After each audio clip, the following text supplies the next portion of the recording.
Hi everybody and welcome to Out of the Gate, Daily Racing Form's weekend handicapping preview program. I'm Dan Illman. Thanks so much for watching. Here's what's coming up in this week's edition of Out of the Gate. It's our second Out of the Gate this week, and we have got you covered for Breeders' Cup Saturday. Daily Racing Form handicappers Matt Bernier, Mike Beer, and I will take a look at the 9 Breeders' Cup races at Churchill Downs on Saturday, and we've got lots more for you. Nicole Russo's Pedigree Pick segment focuses on the X Factor in the Breeders' Cup Classic, Roaring Lion, as he makes his dirt debut at 1.25 miles. Craig Mulkowski's Timeform U.S. Pace Projector focuses on the sprint. We've got JK's multi-race play of the day, David Aragona's Timeform U.S. Spotlight, and lots more. So let's break Out of the Gate. We begin Out of the Gate with our first Breeders' Cup Saturday race, this being the Breeders' Cup Filly and Mare Sprint. Let's take a look at this field. We're going 7 furlongs, $1 million is the purse, approximate post time noon Eastern. For expanded stakes previews of all the Breeders' Cup races, we talk about every horse in every Breeders' Cup race. Visit video.drf.com or the Daily Racing Form YouTube channel. Mike Beer, your top pick in this race is a nice long shot play. She missed a little bit of time over the summer with some various problems, but I thought her return and her prep for the Filly and Mare Sprint at Keeneland was very encouraging. Tell us about Shalom. Yeah, I liked her return from that layoff too, Dan. I mean, I feel like she really has to improve doing this race. This is not going to be easy for her. I had enough questions about the two horses who I think are the two best fillies in the race, Selcourt and Marley's Freedom. I think they're the two best ones. I have enough questions about them to try and beat them. Let's look at Shalom's last race. This is off about a 4-month layoff. I thought she ran well in here, Dan. I think she's really improved as a 4-year-old for her new trainer, and this may be the best race she's ever run. Off the pace, 4 wide throughout, closing down the outside. You're going to see the winner get through to her inside there. That horse has a little bit of a long shot look in here too.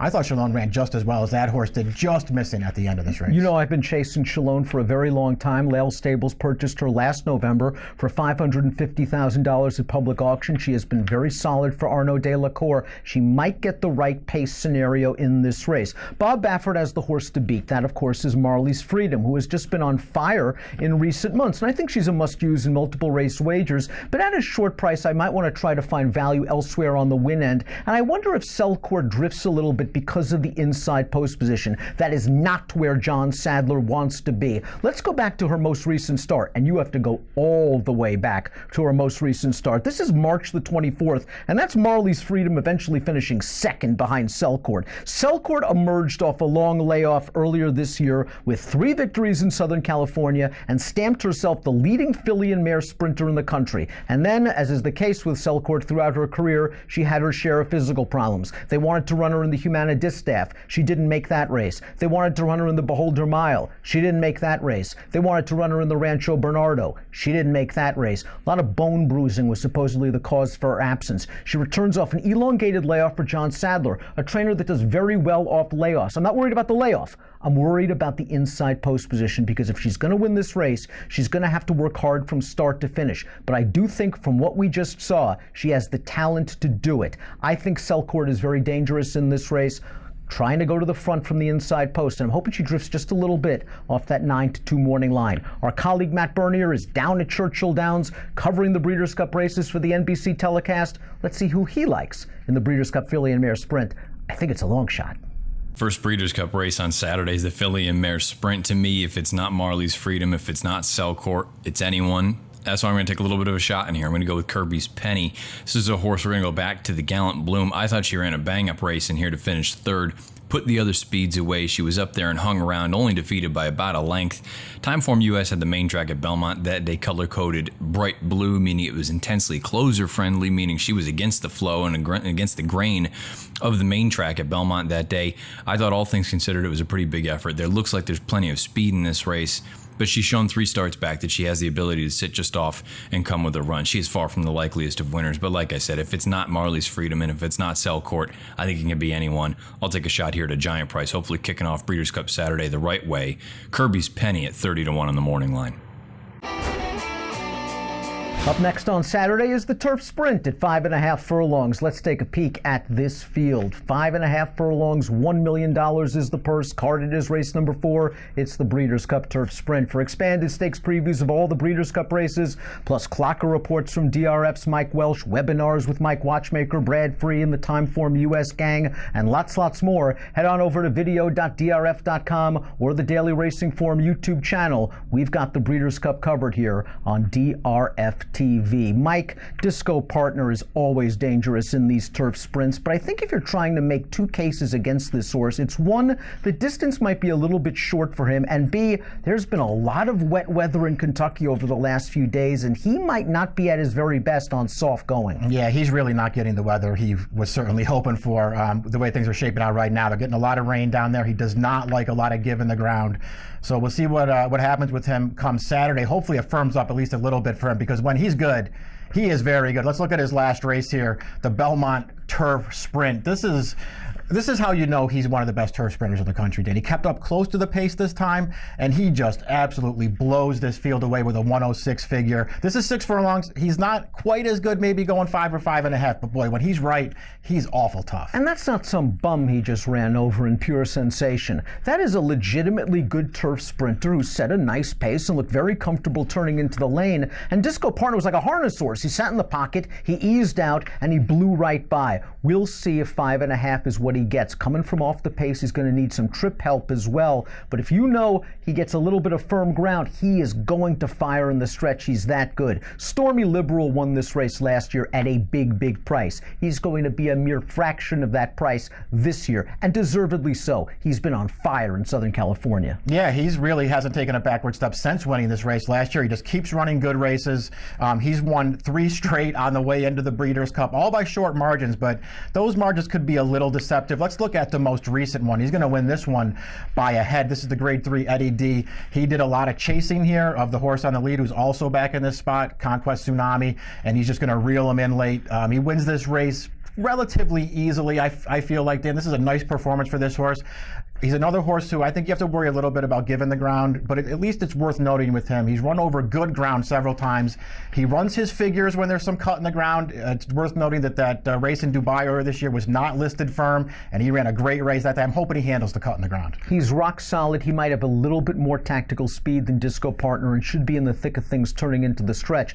The one they all have to catch, however, might be World of Trouble. And when I looked at the turf sprint, I wanted several things. I wanted to have speed. I wanted to be very prominent turning into the stretch. I wanted upside. World of Trouble is a very lightly raced 3-year-old. I want a great turf sprint trainer, and that's Jason Service. World of Trouble has now raced twice on the turf, 2 dominant victories, albeit against inferior company. Let's take a look at his most recent start, the Allied Forces Stakes at 6 furlongs at Belmont. He sat off the pace, took over from an overmatched long shot turning to the stretch, and off to the races he goes, winning with a 103 Beyer speed figure. And as you see by those clumps of kickback, this was a good turf course. At Saratoga, when he won his turf debut, it was on yielding ground, so he handles the soft going, he handles 5.5, and before he made the transition to turf sprinter, World of Trouble showed immense promise at shorter distances on the dirt. As a matter of fact, he was the beaten favorite in the Tampa Bay Derby at a distance that was a little too far for him. I think World of Trouble, if he breaks, might be very tough to catch in the Breeders' Cup Turf Sprint. I have a feeling Matt Bernier concurs. Let's see if he concurs with my reasoning.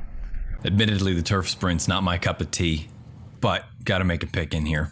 So I'm going to go with the horse that I think the upside is tremendous, and basically what he's already done on the racetrack, particularly on the turf, I think speaks volumes about his ability. That's World of Trouble. World of Trouble, he's done nothing wrong in those 2 lifetime starts on turf, and I think it's very encouraging that that run 2 starts back came over yielding ground at Saratoga. He's probably going to catch that here in Louisville on Saturday afternoon. I know he's taking on Elders. I know he's taking on open company really for the first time in his career, but at the same time, that outside draw I think is going to help him. I think he has that ability to get into the run early, but is not absolutely dependent on the lead.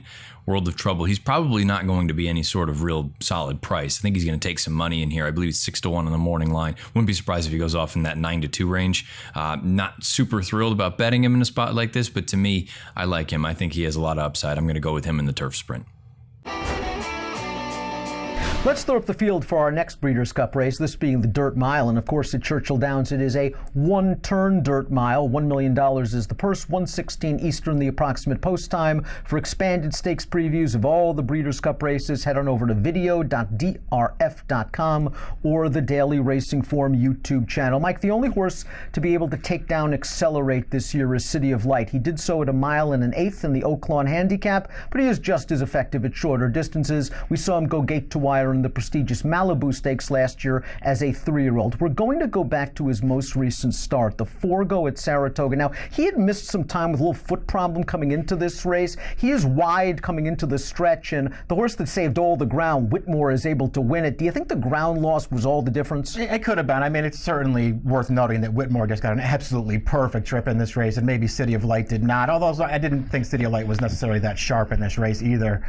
He races on fine here, can't get anywhere near this horse, just holds on for second. But as you mentioned, he'd missed some time prior to that race. He was wide. I think he's better than that, Dan. I just don't know how much better. He is a dual Grade 1 winner of 7 furlongs, though. It is another 2.5-month layoff, however, for City of Light. He breaks from a tricky inside post. He does have good tactical speed, and he brings a lot of fast races to the party. You're looking for a little bit of an outsider, another horse that's beaten Accelerate in the past. That's Giant Expectations, although let's be fair, Mike. When he beat Accelerate, he had everything go his own way. Yeah, this isn't necessarily the race to judge him off of, although it is Giant Expectations' fastest race to date, a 106 Beyer speed figure. We can put the replay up right now of the San Antonio. Listen, he is not going. This trip that he gets in here, loose on the lead on a slow pace, not available to him on Saturday. He cannot win the Breeders' Cup Dirt Mile this way, but it's still a good performance, a fast performance. He beat a couple of good horses in here. He exited this race. Pegasus World Cup, big cap, no chance in either of those races. I thought he came back off with a layoff last time at Churchill Downs, and I think he ran a deceptively good race, Dan.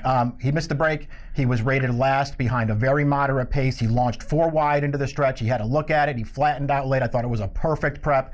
He can run from off the pace. He's going to be a price in this race. I don't know if he's good enough to win, but I'm going to use him and try and get him in there somewhere. I think you make a very good case. I love the way he won the Pat O'Brien in 2017, where he was pretty wide every step of the way and still finished it off. And I was looking forward to seeing his final prep in the Santa Anita Sprint Championship. He was awful in the Santa Anita Sprint Championship. I don't know what happened. He was just dull. And then he ran in the Breeders' Cup the same exact way. But I like the fact that they gave him time. He came back with that good effort, and he's going to be a nice price at Churchill Downs on Saturday. The expected favorite, however, is the undefeated Catalina Cruiser for trainer John Sadler. This horse won the 2018 edition of the Pat O'Brien, and we're going to go back to that race right now. Yes, it was a short field, and he was supposed to win as the 1-5 favorite, but he does it convincingly yet again with another big Beyer speed figure. He's 4 for 4. He's never been tested. 3 of those wins have come in triple-digit Beyer fashion. And while last year's 2017 Breeders' Cup Dirt Mile winner Battle of Midway was just coming back off the layoff in this spot and wasn't expected to threaten, it at least was nice to see Battle of Midway come back to his winning ways last week at Santa Anita.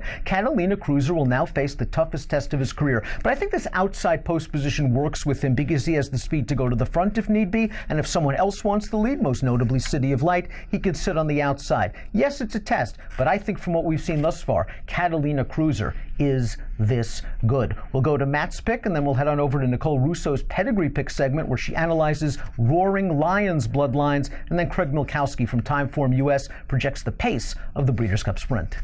When the pre-entries came out for the Dirt Mile, I was going to try to beat Catalina Cruiser, not because I don't think the ability is there, but because he's going to have to do a lot of things for the first time on Saturday. He's going to have to ship out of California. He's probably going to have to overcome some kind of adversity, I figured anyway. Then the post positions were drawn, and he drew just, I think, an ideal spot on the far outside. From a talent standpoint, again, it's there in spades. Could make a case that he may be the most talented horse running on Saturday on the main track. We'll find out. Again, maybe that's a little bit off the reservation, but I think that there's a real scenario where the talent is just exceptional. He's going to need to prove that he can overcome a little bit of adversity and deal with some better horses, but at the same time, I think he works at a perfect stalking trip. If the horses to the inside don't want to go, they can certainly go on. Drayden Van Dyke can take the initiative and go right to the front.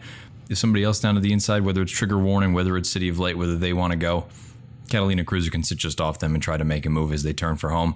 I'm going to chalk out in this spot in the Dirt Mile. I just think Catalina Cruiser, I think he's the best horse in the race. I think he's going to get the best trip. Hi everyone, Nicole Russo coming to you from Louisville, Kentucky, where one of the biggest names here for Breeders' Cup Saturday is Roaring Lion. He has elected to try dirt for the first time in the Breeders' Cup Classic. The European-based colt is pure American breeding. The Kentucky bred was $160,000 Keeneland September yearling. He's by perennial leading turf sire Kitten's Joy, who stands at Hillendale Farm. Kitten's Joy, well represented on the Breeders' Cup program, actually also currently the leading general sire by earnings in North America. Roaring Lion is out of a winning Street Sense mare. Now, Roaring Lion has won 4 consecutive Group 1 events in Europe. He's successfully faced older horses. The big question, of course, is if he can transfer that form to dirt. Turf champion Kitten's Joy, the sire of runners like turf champion Big Blue Kitten and 2-time Breeders' Cup winner Stephanie's Kitten. His dirt standouts kind of few and far between. Those are led by Chaba, a 3-time Grade 3 winner on the dirt. Overall, he won 9 stakes and placed in 6 others, again, all on dirt. Very consistent horse. Also, a politically correct winner of the Oklahoma Derby and Grade 3 placed on dirt for Kitten's Joy. Doesn't have many dirt runners, does well with the opportunities he does have, but certainly they haven't been as brilliant as his turf horses. For me, the real issue is that Roaring Lion's female family just backs up that turf-leaning sire line and doesn't necessarily add the dirt ability. Of course, you see broodmare sire Street Sense and think dirt, but Dame Vianette made only 1 start on the dirt, 1 on synthetic, and then moved right to the turf for the rest of her career. She was Grade 1 placed in the Rodeo Drive, beaten less than a length on the lawn. Her dam, Cambia Corsa, was a Grade 3 winner on turf and a full sister to Breeders' Cup Turf Sprint winner California Flag. She's the dam of 2 turf Grade 2 winners and a pair of stakes winners. Now, the Churchill Downs main track has played kindly to horses with turf breeding or form, particularly when it's got some moisture in it. Look at horses like Animal Kingdom, Barbaro, Patio Prado, and others in recent years. Roaring Lion's action seems to suit this track. Watching him train, he's moving well over it, and he's really almost built like American Speed. He doesn't look like your typical leggy Kitten's Joy at all, but based on pedigree, you would think it would be a tall order for, again, this phenomenally talented horse to transfer his best form to the main track at Churchill Downs. Thanks for tuning in to all of our Breeders' Cup Saturday coverage on Out of the Gate and DRF TV. Now let's get you over to Craig with the Timeform US pace projector for this card. Hi, this is Craig Mulkowski of Timeform US, and today we're going to look at the Breeders' Cup Sprint, the 7th race being run at Churchill on Saturday, and we're going to look at it from a Timeform US pace projector perspective. I was really surprised to see this race when it showed up that the pace projector had the blue flag, as you can see in the upper right-hand corner on the preview page. And as we'll see when we zoom in on that in a minute, which you do just by clicking on the pace projector, that indicates that there's not a whole lot of speed in this race, and we think it's going to favor horses on or near the early lead. Here on the preview page, you can see the running styles we assigned to the horses, and you can see there's very little speed in here. We have 1 horse listed as a leader, that's Distinctive B, the 7 horse, and then we have Promises Fulfilled, who's actually going to be shown out in front. He's listed as a tracker. He's been able to win on the lead and from just off the lead. He's also running some longer races. He won a prep on the Derby Trail earlier in the year at a mile and a 16th. So those are about it. The rest are all listed as closers, mid-packs. So not what you get in your typical Breeders' Cup Sprint. Let's take a closer look at that pace projector. Here you can see the label that it should favor horses on or near the early lead. And some might question, why is the 2 in front of the 7 when we have the 7 listed as a leader, a horse that generally likes to get the lead? And that is simply because our early speed ratings also involve velocity. We want to know how fast did these horses run. And looking at the pace figures, and if you scroll through and look at the fractions, and we do adjusted fractions at Timeform US, you'll see that Promises Fulfilled has just been the faster horse. Even when he wasn't in the lead, he's been running faster. He goes back, I didn't even mention, this horse set the pace in the Kentucky Derby, a very fast pace that day in this over the sloppy surface. The big question is Promises Fulfilled good enough? Just because you have a pace advantage doesn't mean that you're going to win the race. Just like if it's a fast pace, that doesn't necessarily set up for closers. So we'll take a look at his past performances, and we'll see that he's been very, very good sprinting. He went in the Amsterdam. He won fairly easily with a huge 1:30 time form US speed figure. That's above the grade 1 par for older horses. We don't see that very often in time form US with 3-year-olds as early as July. One horse I do remember doing this was Run Happy recently, and we saw what he became. He was one of the best sprinters that we've seen in recent years. He then backed up that 1:30 when he won the Allen Jerkins at Saratoga. He went wire to wire that day. You can see he was a 1:41 pace figure to the half mile, which sort of explains why he is shown in front. So he's just a really solid horse, a really fast horse. And he went to Keeneland and he faced Older for the first time in the grade 2 Phoenix. And this time he looked like the speed of, the only speed on paper, just like he does here. But he went a little slower and he rated. You can see his pace figures went down and he got a little bit faster as the race went on. I think that might be a mistake in here. I think you want to let this horse run a little bit, use his speed as an advantage, and hopefully that's what happens Saturday. I think he's going to be the horse to beat. I love his 6-1 morning line odds. I'm not sure we're going to get 6-1, but I think we'll get in the 4-1, 9-2 range, and he's going to be my selection. That said, let's look at a couple of his other, the main contenders in here. And the first one's Imperial Hint. Imperial Hint is a horse who was runner-up in this race last year. He's a 5-year-old horse, very fast as well, but he's not really a speed horse. The one time he tried to go to the lead in recent races at Churchill over a sloppy track, he said very fast fractions and just backed out of it that day in the stretch as the 6-5 favorite. So that's probably not his best tactic. His last race, the grade 1 to Vosburg, is a little bit deceiving in it. He made the lead, but there wasn't a whole lot of speed in that race, and there wasn't a whole lot of competition. On paper, it looked like his race to lose. He was 1-5 when he left the gate, and it was basically just a paid workout for him. So I don't expect him to be challenging for the lead.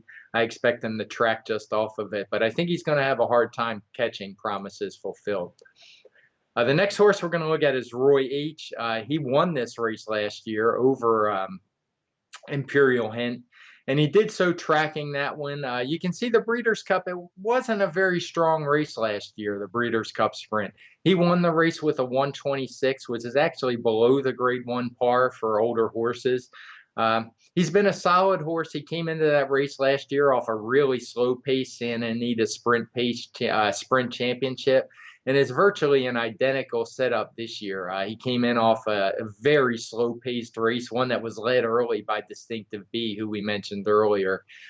He hasn't quite run back to those same speed figures. Some of that last one was due to the slow pace, but I'm not quite sure he's the same horse. I expect a good race, but I don't think he faced anybody like Promises Fulfilled last year. And I still think that one has a big advantage. The last thing we want to look at, some people may look at Limousine Liberal as a horse for course. If you pull up his lifetime career box in Time Form US, you'll see he definitely likes the Churchill surface. He's 6 for 8 over it, 6 furlongs. He's 2 for 3 with a second. So I wouldn't blame anybody for using him in this race. One thing to keep in mind, he's going to be a little bit definitely off the pace here. But the big thing for me is I actually scrolled through those races, and I think it's kind of a fluke, his track record there. He just hasn't faced a whole lot of competition when he runs at Churchill.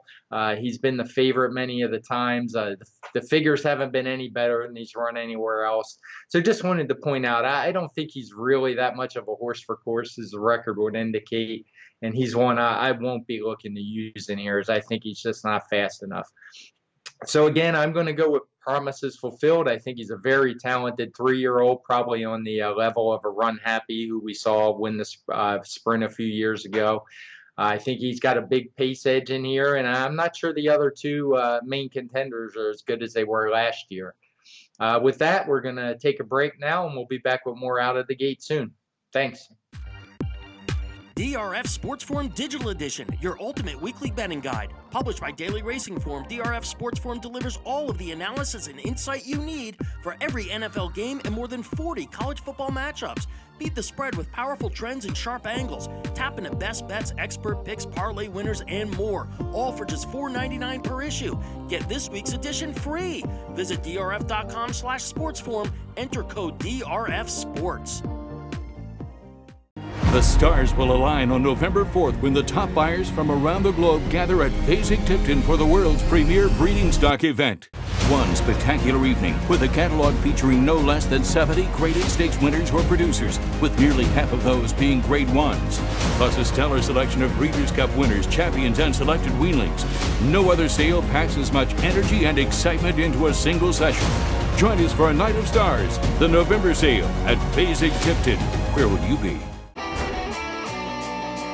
Welcome back to Out of the Gate. We kick off the Saturday Breeders' Cup Pick 6 at Churchill Downs with the filly and mare turf.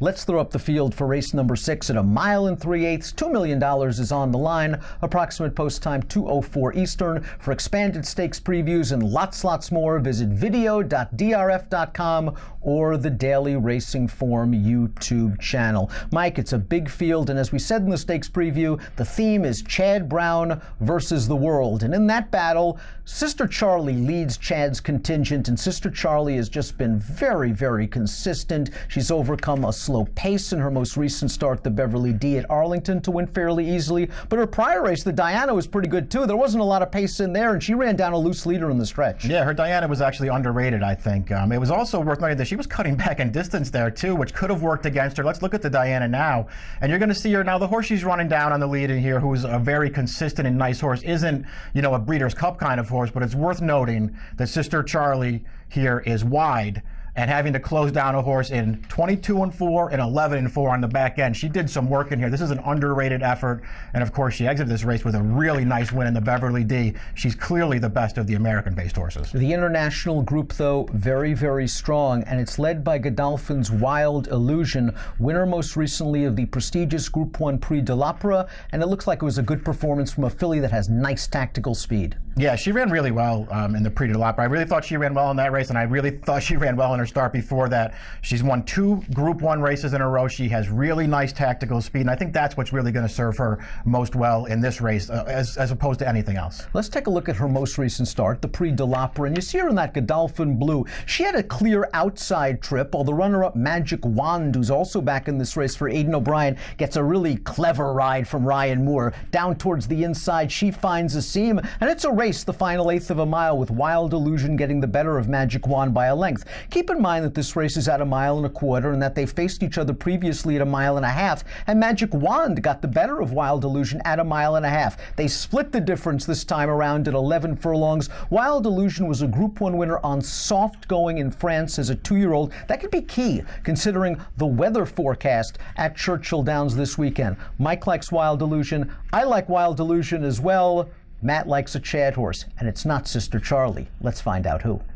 Filly and Mare turf, it's Chad versus the world. I understand the Europeans coming in. They're very talented. O'Brien's horse, you've got the Godolphin horse coming in, Wild Illusion. I'm going to stick with the home team, though. I feel like Chad has this race really top to bottom, and I understand maybe some of these horses are a little bit more talented, slightly more talented than a horse like 4-Star Crook, but I feel like she is the horse that is in the best form right now, and that will probably appreciate the circumstances given to her, the 1 3/8 as well as the cut in the ground. We're going to take a look at the Flower Bowl. She's gone from just a nice New York bred to a legitimate Grade 1 winner. She was very impressive winning the Flower Bowl. I like that she's proven over testing ground, and I think she's going to appreciate this trip a little bit more than the other Chads in here. Maybe Santa Monica wants it the most, but I'm not totally convinced that she is of this true quality Grade 1 Breeders' Cup level. Sister Charlie, I'm not convinced that she wants to go this far. Raving Beauty, I'm very concerned about this distance. 4-Star Crook, 1 3/8, I think it hits her right between the eyes. The cut in the ground's not a problem. And again, maybe she's a little bit of a playable price in that 5-6 to 1 range. I'll go with the inside horse for Chad Brown. I'll take 4-Star Crook in the filly and mare turf. Let's throw up the field for the Breeders' Cup Sprint, kicking off a pick 5 at Churchill Downs on Breeders' Cup Saturday. It's carded as race number 7. We're running 6 furlongs for $2 million. For expanded stakes previews of all the Breeders' Cup races, visit video.drf.com or the Daily Racing Form YouTube channel. We'll also have clocker reports from Mike Welsh and reports on site from some of Daily Racing Form's racing analysts like Byron King, Marcus Hirsch, talking about track profiles, European invaders. We got tons of pedigree information as well from Nicole Russo. It's going to be a great Breeders' Cup week. And Mike, this is going to be a great race. A nice East versus West matchup. Imperial Hint has just been so dominant in his last 2 races in New York. I mean, maybe the Alfred Vanderbilt and the Vosburg this year weren't of their usual standard, especially the Vosburg, but you couldn't win any easier than Imperial Hint. Yeah, I guess that's a good thing when you're looking at his last 2 races, because I think if you just look at him on paper, you're going to see a couple of open length Grade 1 wins. I think it's worth realizing that he was not beating Grade 1 fields either time. Let's just put the video up, though. You can just see how easily he's doing it.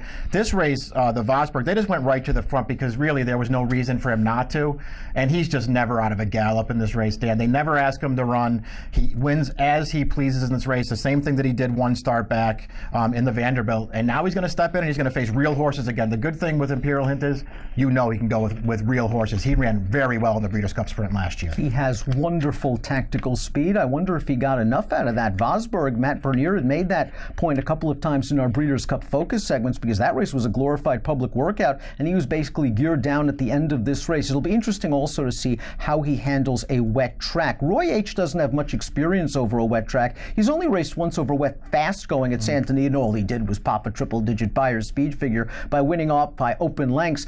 Let's talk about the defending champion. Isn't a good trip coming from the outside post? Boy, it really seems like he just got the best of the draw, and he's just one of those horses that doesn't need the lead. He's got plenty of speed. He's going to be up close, but he does not need to be on the lead to run his best race. He showed that last time in his most recent start, the Standing to Sprint Championship. He just sat right off the pace.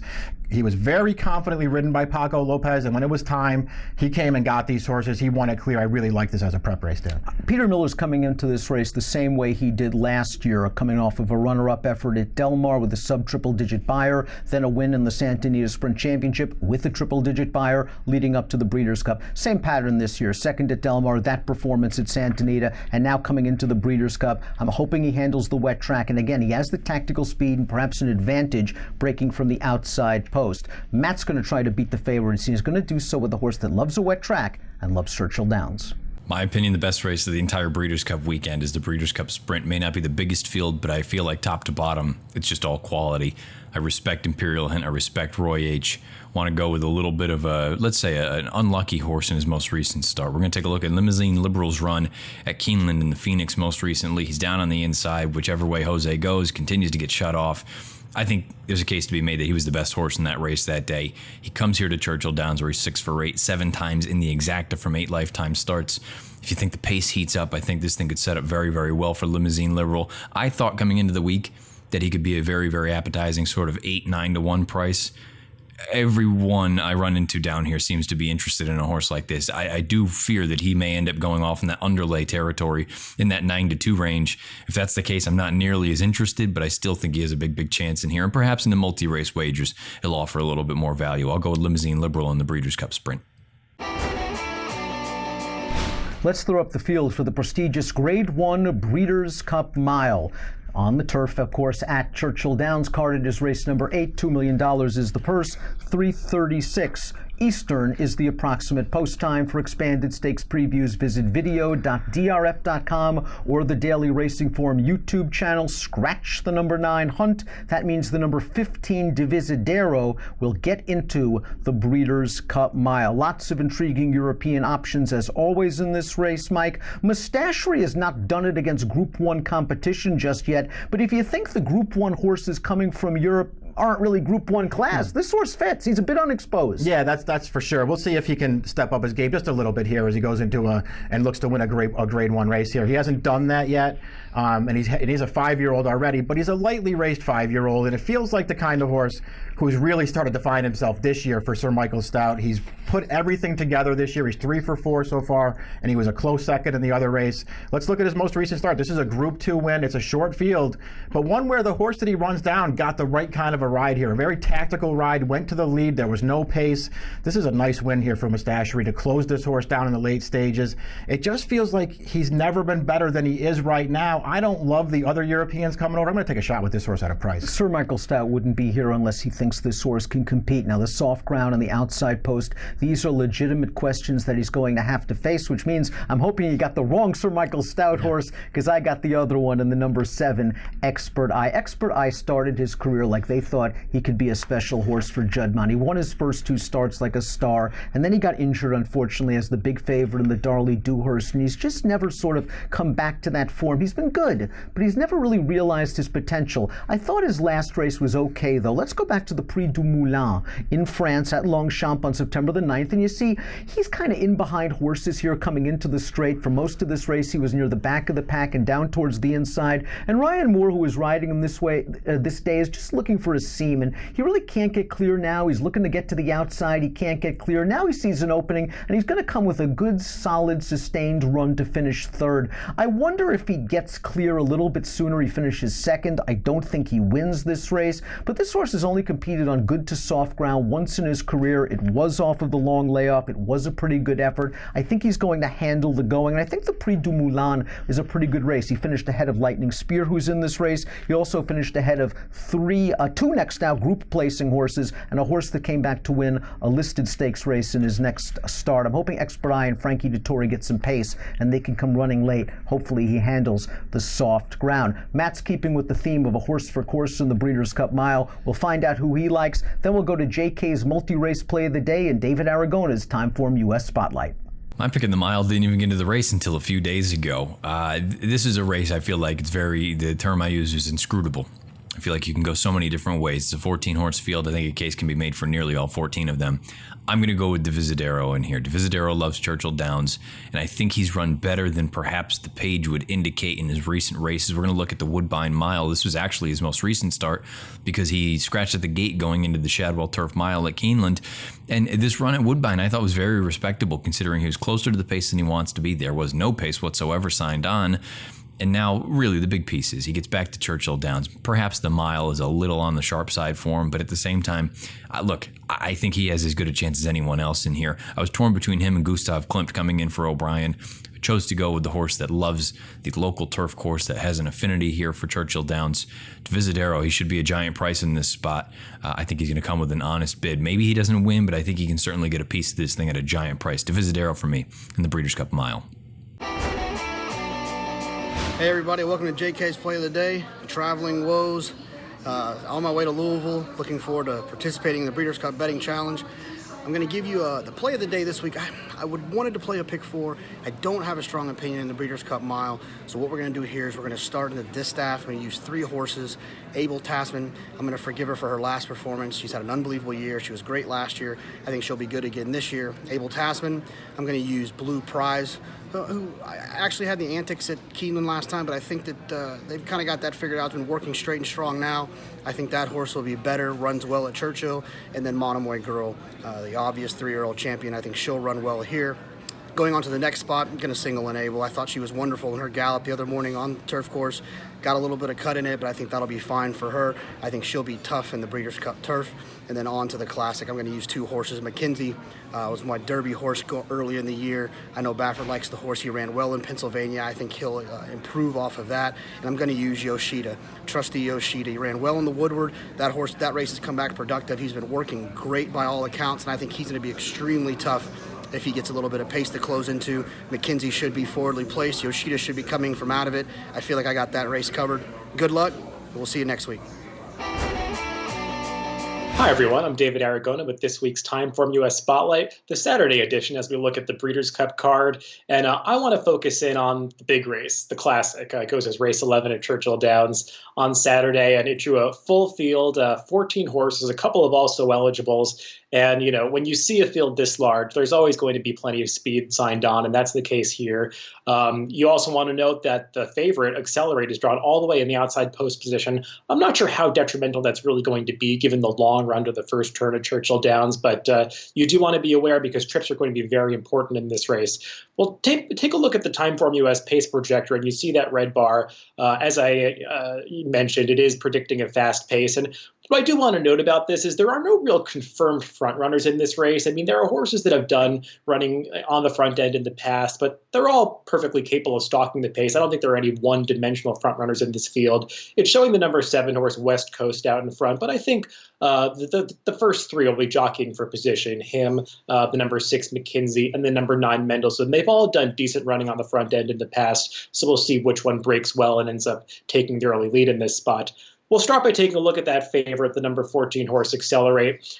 He is the horse to beat, and I think you really have to ask yourself, what do you do with his last race in the Awesome Again? Because he did not perform as well as his prior efforts that day. Maybe it was just a prep for this race, maybe he wasn't fully cranked, but he was coming off of really the best performance of his career in the Pacific Classic, and the Awesome Again was run just 6 weeks later, so it's hard for me to imagine that he was lacking in fitness in any way. He just seemed kind of dull last time out, having to work pretty hard to beat West Coast, who was coming off a long layoff and was not at his best that day. I think Accelerate's going to have to run a lot better than that to win this race, but I don't want to diminish what he's accomplished this year. He won all of the top Grade 1 races in California. You see those time form US speed figures of 136, 131. He actually recorded 4 straight figures of 130 or plus, which really signifies that he's, a top class handicap horse. He might have been competitive against a horse like Gunrunner if he ran that Pacific Classic performance in this Breeders' Cup Classic last year.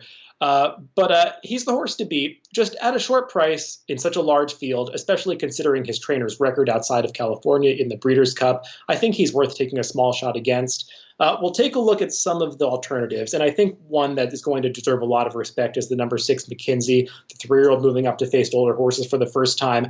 I really liked his return race in the Pennsylvania Derby last time. That 129 time form US speed figure stacks up pretty well against his older rivals.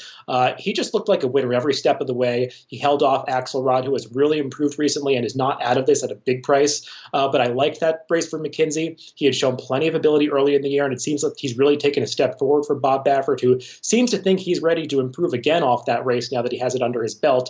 And the real only concern for McKinsey is the stretch out to 1.25 miles. He hasn't proven it yet, whereas others have, and he's got to get the distance. But I think he's got a ton of talent, and I'm definitely using him. I actually slightly prefer Baffert's other horse, West Coast. You really could look at his prep in the Awesome Again 2 ways. You could say, well, that's not the West Coast that we knew last year, and he's just not the same horse that he once was, because you look at his performance in Dubai back in March, and he didn't look like himself that day either, and maybe he's just lost a step.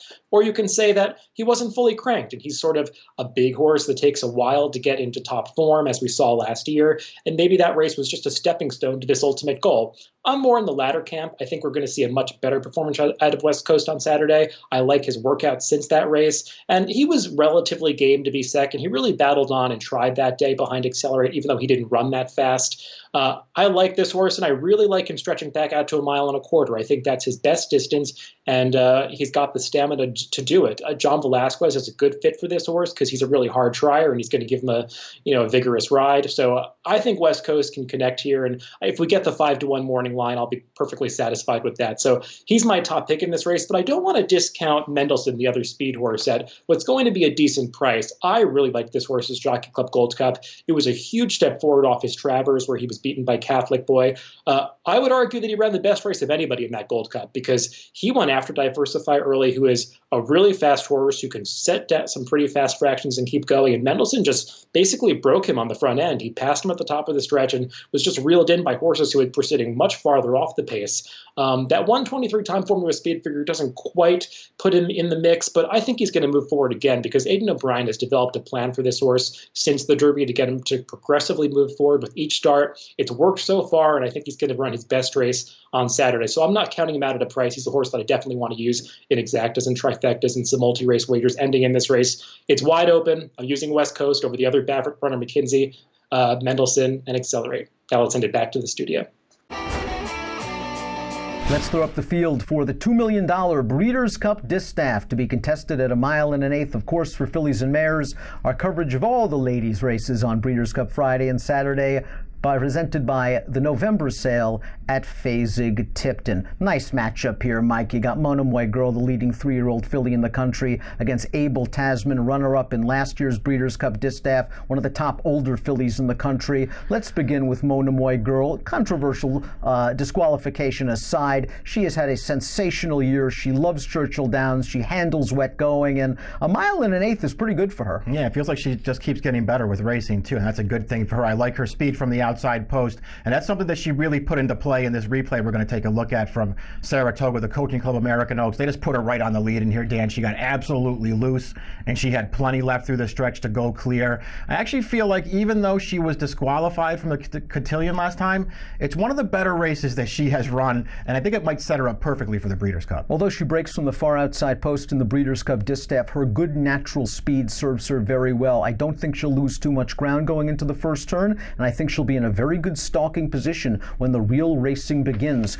turning into the stretch. Let's talk about Abel Tasman. She's really the key to this race, isn't she? The good Abel Tasman, probably the horse to beat. The Abel Tasman we saw last time out, she's nowhere.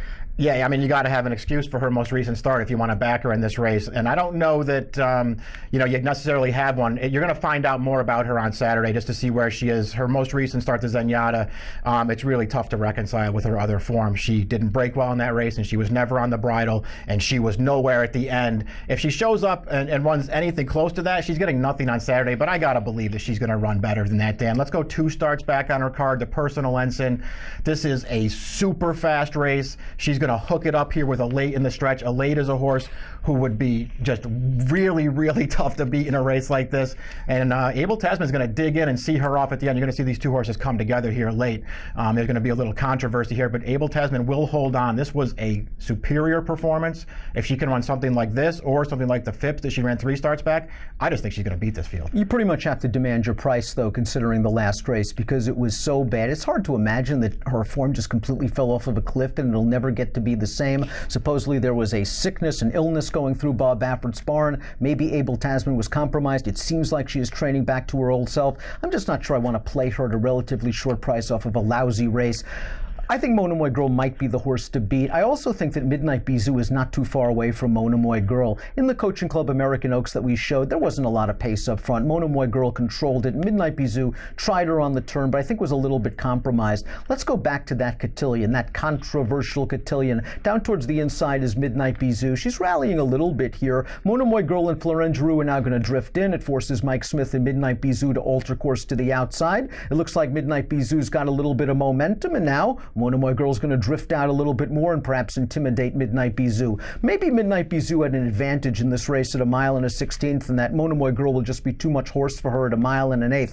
But I don't think she's far off Monomoy Girl on her best day, and supposedly she is training very well for Steve Asmussen coming into this race. She has a win over a wet track. Of the sort of big names in this race, she might be the best price. I'll take a short stab with Midnight Bisou in the Distaff. Matt believes in redemption, however. He's going Baffert.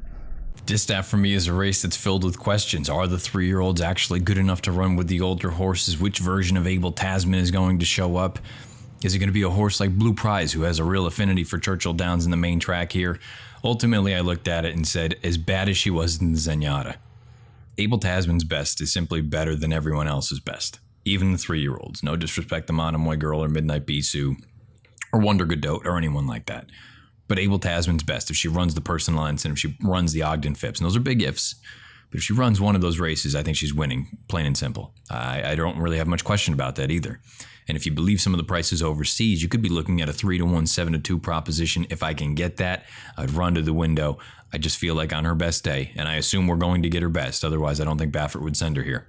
I assume we're going to get Abel Tasman's best, and I think her best is better than everyone else's best. Give me Abel Tasman in the Distaff.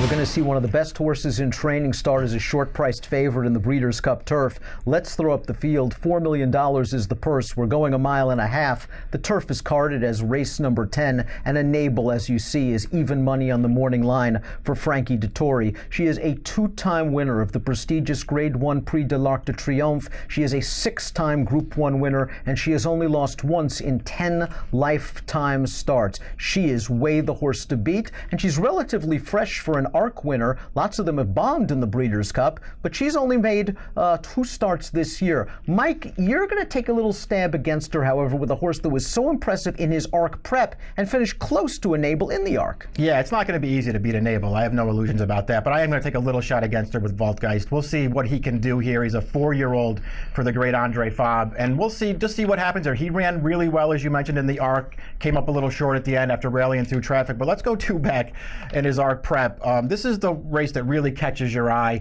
He is a horse who is very much improved as a 4-year-old. He was a good 2-year-old and he was a good 3-year-old. He is a very much improved 4-year-old. This is 2 starts back on his card leading to the ARC, and this isn't some mediocre horse he's running over. That is last year's Breeders' Cup Turf winner, Talismanic, making the front, and Voltgeist is just going to run him over at the end of this race. This was a super impressive win. He ran well in the ARC. He doesn't have a great post in this race, Dan, but he might be an okay price. I'm going to try and beat Enable with this horse. Well, he kind of humbled Talismanic in that race. Talismanic got the jump on him turning into the straight. Voltgeist, as you said astutely, just ran him right over. This is a tough post position, but I think this horse is in very, very good form. And if Enable stubs her toe just a little bit, Voltgeist might be the most intriguing alternative. Let's go back to Enable's second ARC win. She just has that wonderful tactical gear. We're going to turn into the stretch of the Arc de Triomphe. She's in behind horses. She's going to ease out. You'll notice Voltgeist is in the red, and he's kind of down inside, and maybe that's not exactly the preferred place for him. But Enable is still under a very calm hand ride from Frankie Dettori. When Frankie pushes the button here at the 300-meter mark, Enable is going to shoot to the front. That's a pretty good filly that's going to come rallying from out of the pack to make Enable work very late, but still, Enable got the job done, and I think her tactical speed and this really good inside post position is going to really work to her advantage in the Breeders' Cup Turf. She runs on firm, she runs on soft, she runs on just about everything. It's not the most interesting opinion in the world, but I think everyone would agree that Enable seems like the most likely winner of the Breeders' Cup Turf. Matt's looking to take a price, though, with one of the domestic alternatives, one that's shown good recent form on off-turf. Enable's the star of the weekend, no question about it. Coming in, she's a dual ARC winner. She'll try to be the first ARC Breeders' Cup Turf winner in the same year. Thought about Voltgeist. I like him a lot. I thought he ran just fine in that ARC. Thought he had a little bit of trouble. I'm going to go, though, with one of the hometown horses. I'm going to go with Channel Maker. Channel Maker, we're going to take a look at his most recent start. This was the Joe Hirsch Turf Classic at Belmont Park. And to me, it was just sort of the aha moment. This horse has continued to trend the right direction. And then finally, he popped at a giant number as far as speed figures are concerned. He has nice early tactical speed now. He's proven over testing ground. I keep going back to it. It feels very much like what we saw from Beach Patrol last year. He fired a giant shot in that Turf Classic, went on, ran too well to lose in last year's Breeders' Cup Turf. The parallels are very, very similar. I feel like there's a real scenario where this horse, Channel Maker, goes off 7-8 to 1. And I think he's got that good versatility. He can be forwardly placed. I know he's down toward the inside, but I think he works out a nice trip in here. And I think he's going to be a nice alternative to Enable or any of the other big names in here. Give me Channel Maker in this year's turf. Time for the main event on the 2-day Breeders' Cup extravaganza. It's the $6 million Breeders' Cup Classic at 1.25 miles. Let's throw up this field. You've got some of the best horses in the country and one of the best horses in the world, the number 2 Roaring Lion, trying dirt for the first time. For extended stakes previews of all the Breeders' Cup races, head on over to video.drf.com or the Daily Racing Form YouTube channel. Our colleague Matt Bernier is going to be covering the Breeders' Cup Classic live on the NBC telecast. Let's see who he likes. Wrapping it up with the big one, the Breeders' Cup Classic. Look, this is a race that has a number of questions as well. It's a great betting race. You can go a few different ways in here. I kind of looked at it, and ultimately it just boiled down to me saying, who's the most consistent horse in the race? And I think the most consistent horse is Mind Your Biscuits. Now, Mind Your Biscuits, perhaps his best isn't good enough to get the job done. We'll find out. We're going to go back and take a look at his run in the Whitney, where he ran second to Diversify. But keep in mind, there were so many just sort of circumstances that I think didn't work to his advantage and perhaps really flattered a horse like Diversify, the wet racetrack, the crazy long wait between races, you name it. I feel like that effort from Mind Your Biscuits in the Lucas Classic is sort of an indicator that he is going the right direction, that he is going to be ready to run his best. Now, again, is his best good enough to get the job done? I don't know, but I kind of looked at so many other horses in here and said, with Mind Your Biscuits, I think he's going to show up with his race. Well, I just don't expect him to throw in a complete clunker, where I could say that for some of these other horses, some of the other more fancied horses. I've got major questions about some of them, whether it's Accelerate or West Coast or McKinsey or Mendelssohn or Thundersnow, you name it. With this horse, I feel like you're going to get an honest effort out of him. Maybe it's only good enough for third or fourth. Maybe it's good enough to win. We'll find out. Should be a square price in here. Mind Your Biscuits is going to be my pick in the 2018 Breeders' Cup Classic. Mike Mack thinks that Mind Your Biscuits is going to be able to stretch his speed out to 1.25 miles. For West Coast, that shouldn't be an issue. 1.25 miles, no problem for him at all when he won the Travers last year. And it just looks like Bob Baffert circled this race after the Dubai World Cup. That was a nice prep last time out, although he was beaten by Accelerate. Yeah, you don't have to worry about distance with this horse. It's just a question of whether you think he is now ready to take the step forward that he looked like he was so primed to take at the end of last year. He ran so well in this race as a 3-year-old. They went on to the Pegasus World Cup. He ran great in that race. The Dubai World Cup didn't work out, and they just stopped on him after that. Let's look at his prep race. This is nothing but a prep last time. I realized that Accelerate is too much for him in the lane, but to me, this might have been a perfect prep for West Coast. They let him show some speed. He contested the pace, and you can just see he's going to be tired in the stretch. There's no problem with that as a prep race. He will hold on for second. If he can use this race to springboard into the Classic, there's just nobody else that I really wanted to take in here, Dan, and I know that if he runs his best race, he is a handful for these horses. He has a very comfortable post position in number 7, and he does have that tactical speed, where if he wants to go to the lead, he can make it. I don't think he will in this spot. I think either his uncoupled stablemate McKinsey or the very speedy Mendelssohn will go to the front, but couldn't you see this horse just sitting third on the outside? Before we get to my pick, I do have one question. What do you think of the Buyer's speed figure of the Awesome again? Because it was kind of a slow race. Yeah, it did come back a slow race. Like, that's a little concerning, but to me, it's way more concerning for Accelerate than it is for West Coast. West Coast off that long layoff since Dubai. Accelerate, you know he can run faster than that, and he's certainly a good 1.25 mile horse, but I'd be more concerned about the figure for him.